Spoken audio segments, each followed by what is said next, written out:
Hi, you guys. Um, some people told me that they wanted to hear my fifth and final vision in its entirety. Um, because I asked the question if people wanted to hear about it, I would do a video about that, and that's what this video is about. Now, look, you guys, I know what it sounds like when you tell someone you've had a vision. I've had a total of five, but they're not like a dream. Visions are different than a dream. I don't know how I saw what I saw, but I was shown what I saw by something. Was it God? I don't know. I can't say what did it, but I can say that it does say in the Bible that in the end times that men, both young and old, will have visions. It says that right in the Holy Bible as a warning. Why would I be allowed to see what I saw? I have no idea. I only attribute it to the fact that I do YouTube and I can speak so openly about things, and maybe God figured I'd be a good source to get this information out. I don't know. But as you guys recall, if you guys have followed me long enough, you know for a fact that I did own a red car, the Chevy Cavalier that had bucket seats, that had black seat covers with red stripes going down them. You've seen that car in my videos. I did own that car. Before I bought that car, one of the visions was showing me that I would own that car. I saw myself driving it. It showed me the dash. It showed me the seat covers that I would have on it because the car did not come with seat covers. I ordered those on eBay, and then it came true. And I would never, ever buy a red car. But because I needed transportation at that time, because I just sold my truck, the only vehicle that I could find was the one that was up for sale 3 miles up the road from me, and it was a red Chevy Cavalier. I can't stand red for a vehicle, but the vision told me I would own that red car. And then I did. Another vision showed me my nephew's house that he would buy in Gary before he bought it. I asked Sandy repeatedly if she knew anybody in Gary, New York that had a large blue house with black shutters that had an attached apartment to one side. Off one end of the house, it had an attached apartment. She said she didn't. And I was shown it over and over and over again. So I knew there was something important about it because I kept seeing this large blue house in Gary, New York. I don't know anybody in Gary. I don't ever go down to Gary. Sandy didn't know anybody in Gary. And then one day, my brother invited me to like a housewarming party because his son just bought his first home. He still owns it. And when I went there, my jaw dropped. It was the very house that I was shown, and it has an attached apartment off one end of it. If my brother was sitting here right now, he could verify this is true. All the things that I've been shown, you guys, have come true 100%, identical to what I was shown. It did not leave anything out.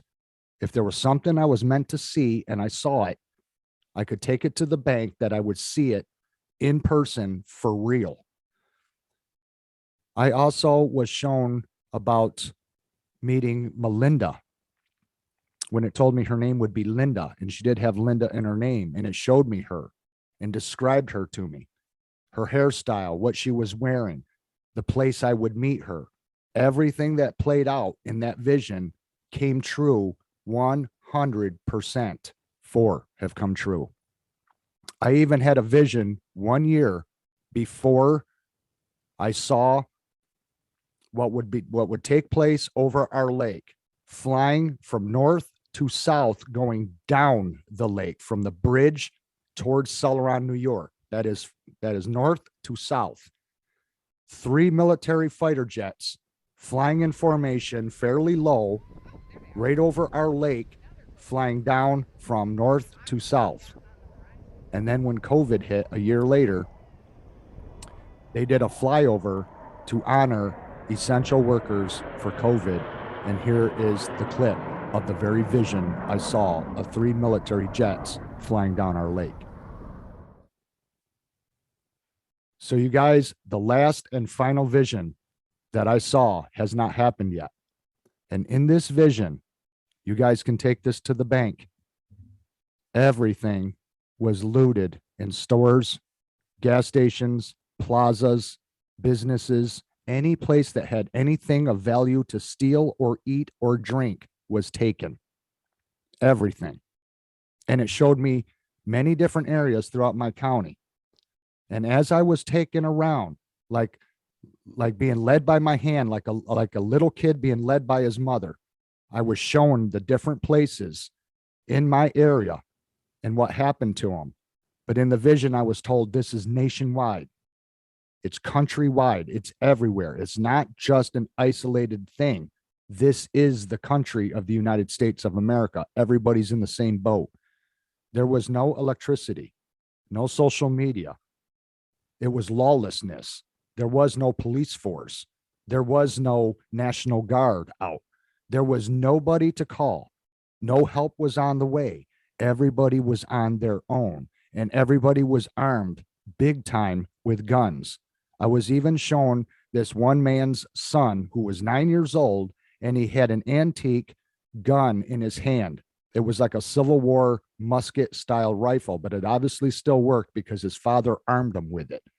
Everybody that was able and old enough to have a weapon and use it was given a weapon to help protect against the criminality that was going on widespread everywhere.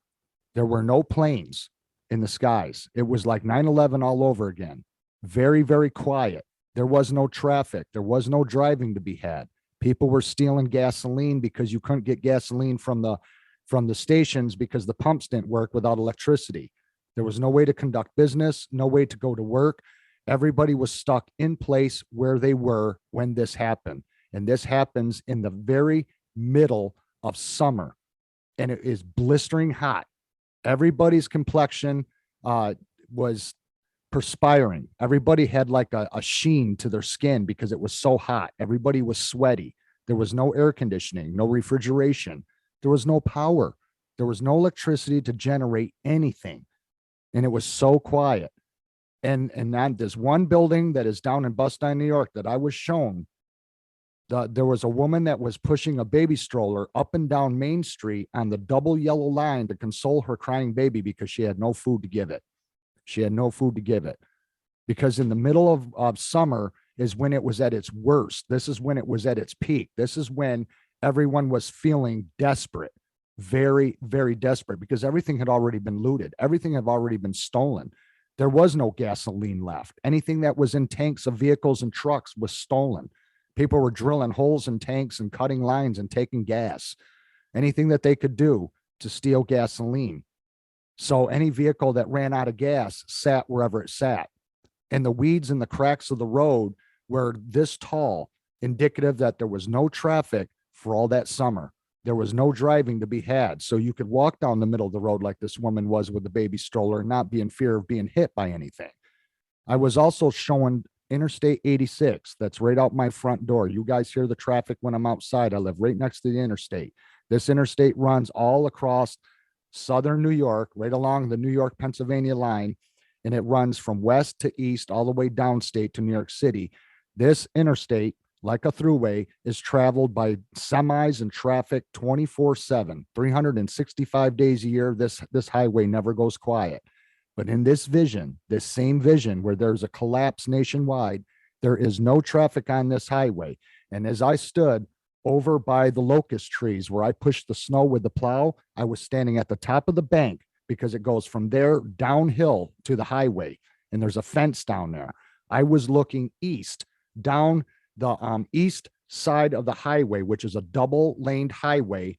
And as I looked down the highway past the overpass that's right out here, I saw a mob of people coming up the highway, filling both lanes as wide as the highway, a mob of people coming from the city down where I was born and raised. That is 15 minutes from here.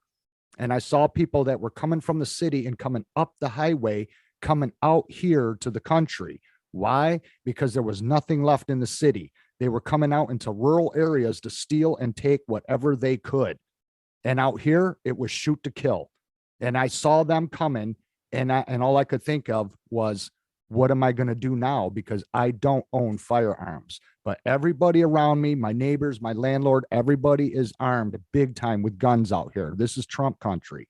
My landlord has a shooting range where he practices down back.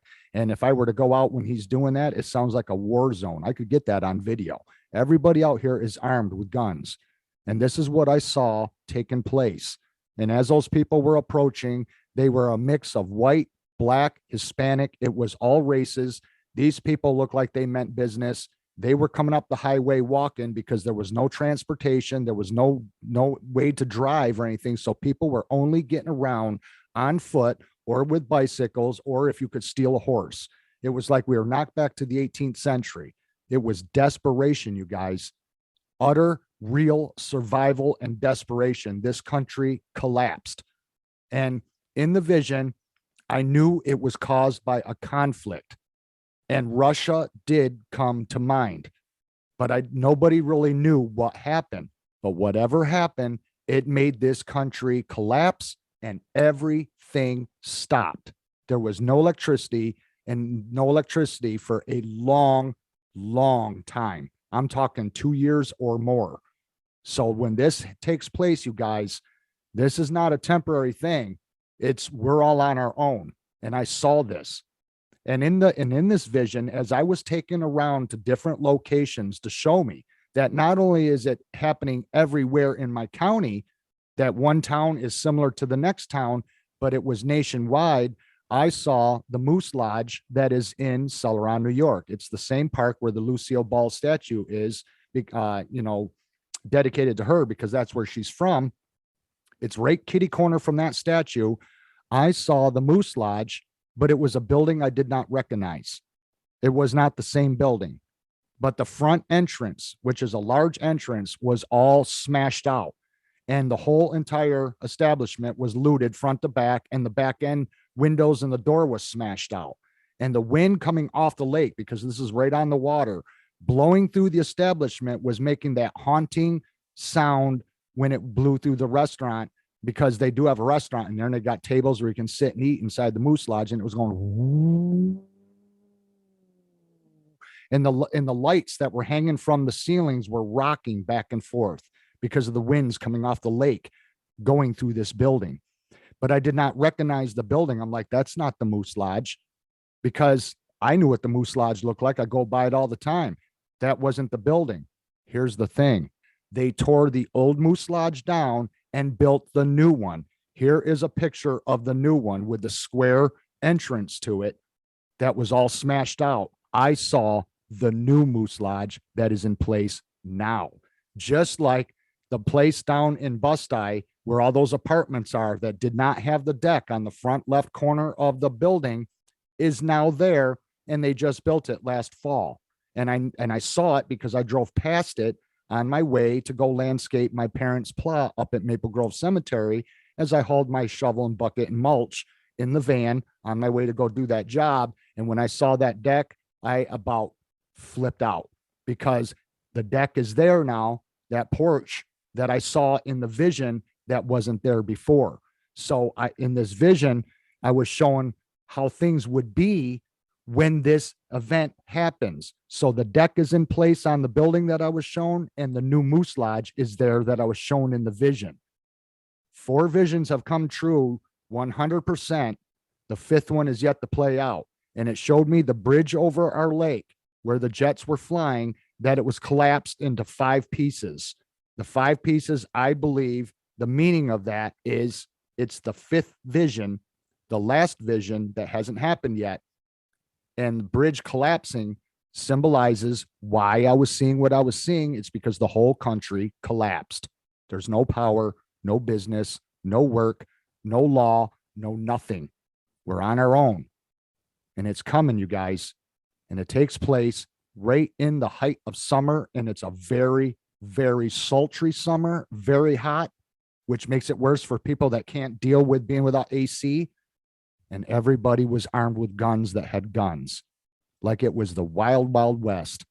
And when I looked at these places that were looted, the glass was tracked out into the streets because Glass was inside the establishments and outside the establishments. And the reason why there was broken glass all over is because as people came and went from these looted buildings looking for anything they could find, glass got tracked back and forth.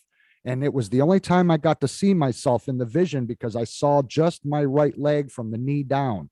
Because as I stepped on this broken glass and I could hear it crunch beneath my feet like gravel, as I just approached the front facade of the building without entering inside, I slipped in something and I thought it was dog crap. And when I lifted up my foot to look underneath my shoe, it was peanut butter. And that's when I got a look at my right leg in this vision. And not too far from where I slipped, when I looked to my right, was an exploded plastic jar of Jif peanut butter that blew up under pressure, like somebody stepped on it and it popped the jar and it just blew the peanut butter all over and I slipped in it. And so I was just like wiping my foot on the ground with the broken glass because that's what I stepped in was peanut butter. And I was showing intimate details of all this and what every place looked like. And there was nothing left inside these places, you guys. The plazas. I was showing the plazas in Lakewood. I was showing the plazas down in Jamestown. I was showing the stores in Bust-I and the places in Celeron and Greenhurst and anywhere where there was any kind of establishment. People took advantage of anything that was inside these places and they took whatever they wanted because it was a free for all, because it was a survival thing and everybody was on their own. I firmly believe that this is coming, you guys. Russia is saying with everything that we're doing against them because of their war against Ukraine, that it is an act of war against Russia. So now by banning their oil coming into our country and as well as into Europe, what if they did an EMP implosion at a high altitude over the United States and it fried the circuit boards of anything electronic in this country? Our grid would go down for sure. I believe it's coming, you guys. Everything is in place for a collapse. Everything is out of control. Summer's coming. We're going to have an early spring. The robins have returned earlier than I've ever seen them before. The swans are back. The weather's warming up. This summer is going to be a hot one. I believe it's coming. This is no joke, you guys. Why would I not believe vision number 5 when 4 have come true to the T? To the T. It did not miss anything. Everything that it showed me came true. Now it's time for the 5th one. Is this going to be the year? That's the vision I was shown, and it was the same everywhere. It's very frightening. It's a very dangerous time. It's survival, and people are going to die by the hundreds of thousands. Thanks for watching, you guys. We'll see you again in the next one. Bye-bye.